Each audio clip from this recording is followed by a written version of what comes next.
पहली खबर, इजराइल ने ईरान के एक और कमांडर को मार गिराने का दावा किया तो ईरान ने जासूसी के आरोप में 22 लोगों को गिरफ्तार करने का आरोप लगाया।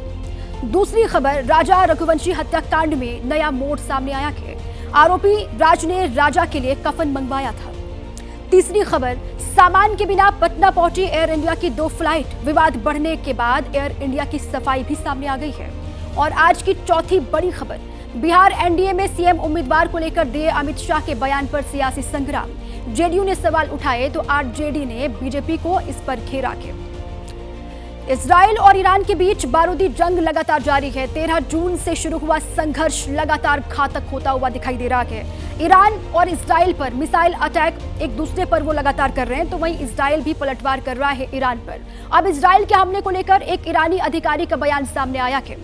ईरान के अधिकारी का दावा है कि इजराइल ने बीती रात इस्फहान में एक परमाणु केंद्र पर 2 बार हमला किया। इस्फहान के डिप्टी गवर्नर अकबर सालेही ने दावा किया कि इस हमले से नुकसान तो पहुंचा के, लेकिन कोई हताहत नहीं हुआ। उनका यह भी दावा है कि इजराइल ने इसके साथ ही लेनजान, मुबारके और शाररेजा में भी हवाई हमले किए हैं। ये दावा उनकी ओर से किया गया है। ईरान के अधिकारी का ये दावा है। किन किन शहरों में अटैक किया गया है इजराइल की तरफ से, इस बात के बारे में उन्होंने जानकारी साझा की है। ईरान इजराइल में जंग भीषण होती जा रही है। ये कहां जाकर थमेगी, अभी कोई इसको जानता नहीं है। दोनों देशों में छिड़ी जंग का 9वां दिन है। अब तक 700 लोगों की मौत हो चुकी है।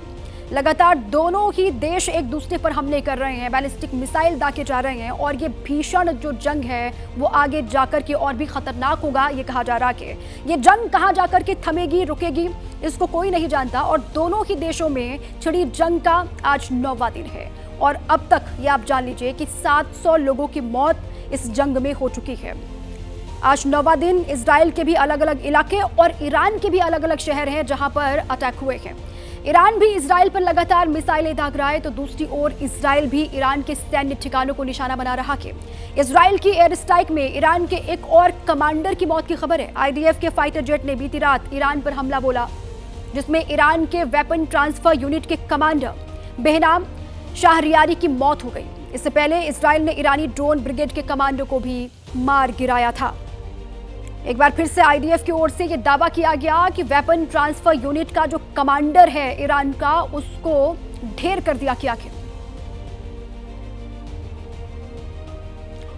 देखिए, इजराइल से जंग के बीच ईरान के विदेश मंत्री अब्बास अरागची तुर्की के इस्तांबुल पहुंचे। यहां अरागची इस्लामिक सहयोग संगठन की बैठक में शामिल हुए। इस्तांबुल में इस्लामिक सहयोग संगठन के विदेश मंत्रियों की बैठक का आयोजन हुआ है। इस्तांबुल में ईरान के विदेश मंत्री पहुंचे हैं अरागची, और यहां पर इस्लामिक सहयोग संगठन की जो बैठक उसमें वो शामिल हुए हैं। ओआईसी के विदेश मंत्रियों की बैठक है ये, जिसमें अरागची भी शामिल हुए हैं और इस वक्त इस्तांबुल में है।